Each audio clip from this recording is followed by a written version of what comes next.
John King, USA, CNN, weeknights 7 Eastern.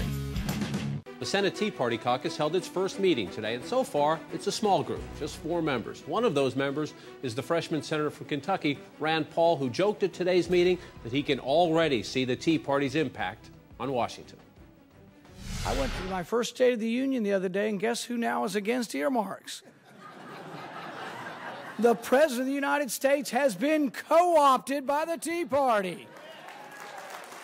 Senator Paul joins us now from Capitol Hill. Senator, let's start right there. You know, the president did call for a ban on earmarks. He did say he would veto any legislation that had them in it. He has, as a senator, he had some earmarks, but he has had an evolution on that issue.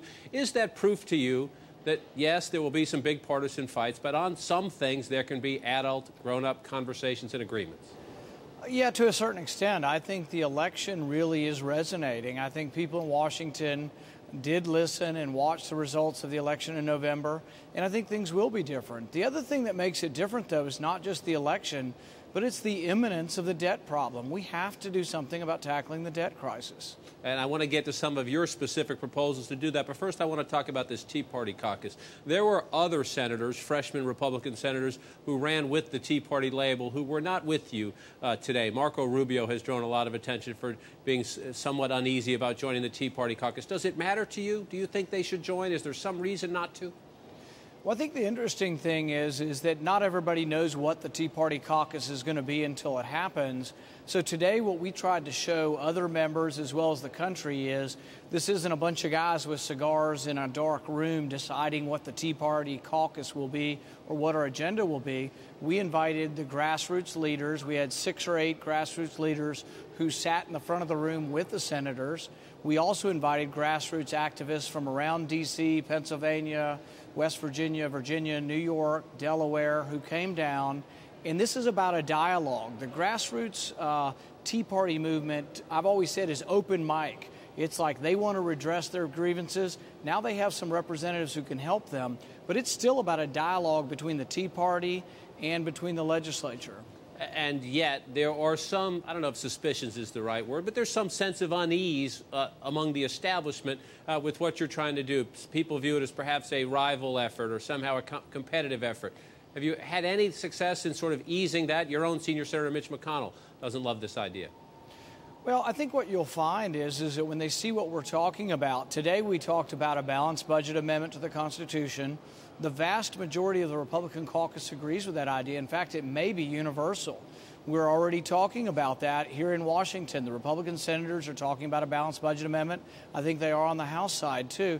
So the things the Tea Party is talking about, I've always said, are not extreme. What's extreme is a $2 trillion debt. What we're talking about is very reasonable and very rational, and that's how do we balance our budget. Well, you have had the courage to put forward, I say the courage because you lay out specifics, $500 billion in cuts. As you know, many of them are quite controversial, not just with the Democrats, but with members of your own party. So I want to go through some of them. Eliminating the government printing office. Some people say with technology you could do that, but some would debate it. But you call for eliminating the Department of Energy, eliminating the Department of Housing and Urban Development, the Bureau of Indian Affairs, Amtrak subsidies, international assistance, Consumer Product Safety Commission, all arts funding, some affordable housing programs. I'm assuming, let's leave the Democrats out of this, that in your own Republican conference, most of that is a very tough sell. Well, here's what I would say. We have outlined the most bold initiative in Washington probably ever for cutting spending, $500 billion. But you know what? If I had my way and we passed it, it would only fix a third of the annual deficit's problem. The deficit this year will be $1.5 trillion. To those who would argue that this is too draconian and we cannot do this, I say to them, what happens if we do nothing? If we do nothing, entitlements and interest will consume the entire budget within a decade, and there'll be no room for any other spending. So I say let's get started now.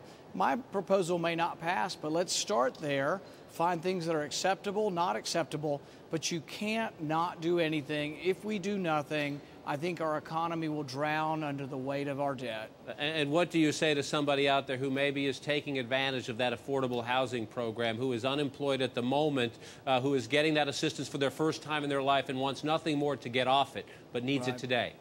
I think there can be some transitions to everything, and there could be means testing to a lot of programs.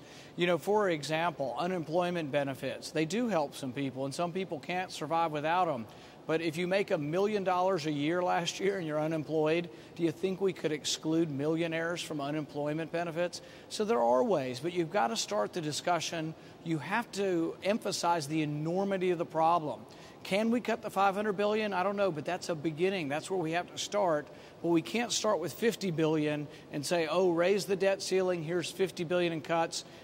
They'll be back 6 months later and they'll ask us to raise the debt ceiling again. Things are seriously broken, and the alternative is not the status quo.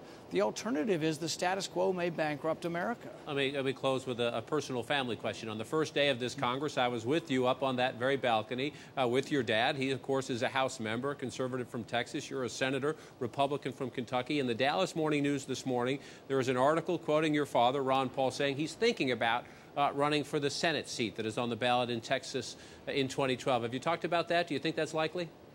Well, the thing about it is we have talked about the House and the Senate. You know, if he comes over, I would actually have seniority on him. So then he would have to listen more to my arguments. And so far, he has some pretty strong opinions of his own. So we'll see. I don't know what his decision is, but I think he is thinking about it. But I don't know really what his thoughts, conclusions are. Senator Rand Paul of Kentucky, sir, we appreciate your time today. Thank you.